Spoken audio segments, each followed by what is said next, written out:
Number 4, I say, without work, you will lack. Without work, you will what? Lack. When you get to First Thessalonians, let us look at First Thessalonians chapter 4. I read verse 11.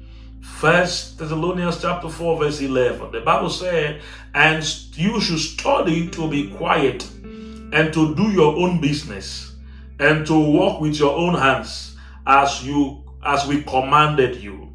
Hallelujah. Study to be quiet and to do your own business and to work with your own hands as we commanded you. Hallelujah. Verse 12 says that you may walk honestly towards them that are without, and that you may lack nothing. Hallelujah. What I'm saying is this: without work, you are going to lack. Without work, you are going to be a beggar. That's the fourth reason why you should work. As an adult, the first thing you should be able to do is that you are able to take care of yourself. Look for something legitimate to do that can put food on your table. Don't depend on everybody for the next meal. Don't depend on everybody for the next move of your life because you are lazy. God is against laziness. Find something to do with your hands. You should not be ashamed to work. You should not be ashamed to earn 100 naira. I want you to know that any money that you are not earning right now is not too big for you. For example, let's say you come to my house and I said, be cleaning my house and I will give you 10,000 monthly. Don't look at your certificate and say that you are bigger than 10,000.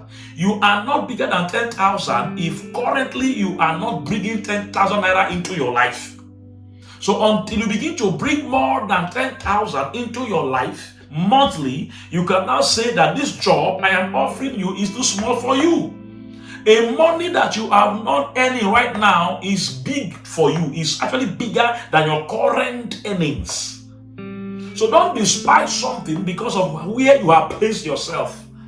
Some people have a bloated idea of themselves. They have over-exaggerated themselves in such a way that it limits what they can do for money.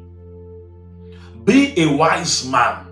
A wise man is a person that can actually do whatever is necessary legally so that he can survive now for him to be able to do what he wants to do in the future.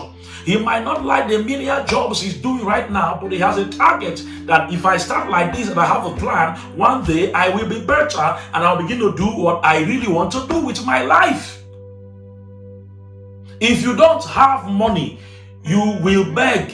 If you don't work, you will beg. It is more honorable to have money on your own, to do something so that you can be paid for than to beg.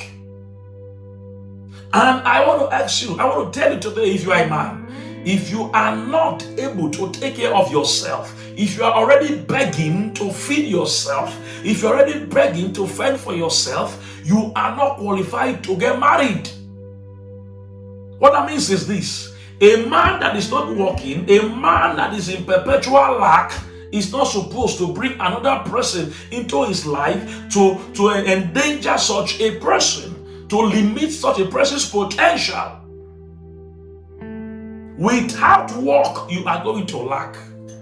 And that will not be the job, the work of the devil. It will be the job of your laziness. It will be as a result of your laziness. It will be as a result of your pride of refusing jobs. So, what am I saying? By all means, work with your hands. Harvest does not respond to lazy people. Harvest is for sowers, people that are sowing good seeds consciously. Glory to God. Harvest does not respond to beggars. Hallelujah. There is no respect for begging. It doesn't matter the guises you are going to use. A beggar is a beggar. And a child of God should not be a beggar. A child of God is the head and not the tail. A child of God is going to lend to many and not to lend from many.